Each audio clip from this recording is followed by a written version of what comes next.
Hi, Cody Miller, Rocky Mountain Team 2, Fire Behavior Analyst. So the question's been asked is what's going to happen with these two fires as we move into the future? The short answer is we don't know. We're very dependent on that fire weather forecast and that weather forecast and what it's going to happen, and we can only see so far into the future with those forecasts. So I want to run you through a few scenarios that might happen or that could happen, and I'll start with the worst one, but also the least likely one.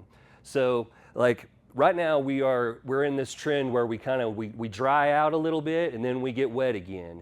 And what happens is as we dry out, you start to see smoke on the hill again, both fires, and you'll start to see some of that smoldering and creeping in those heavier fuels like we talked about. And then we'll get a little rainy period and it'll sit down and it'll look like the fire's pretty much out.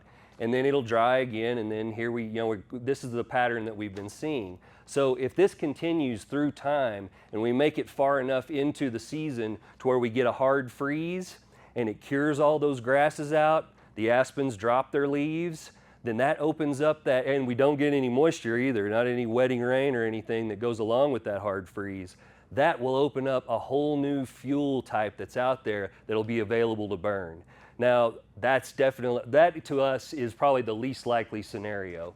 The more likely scenarios are we continue on this pattern, the up and down, kind of like we talked about, and eventually the fire either burns itself out or we get enough rain on it to where it kind of puts itself out. It could catch itself up and take away fire from, or the hot stuff away from the edges, hem itself up into some rocks, and eventually a hard snow will come down on it and put it out.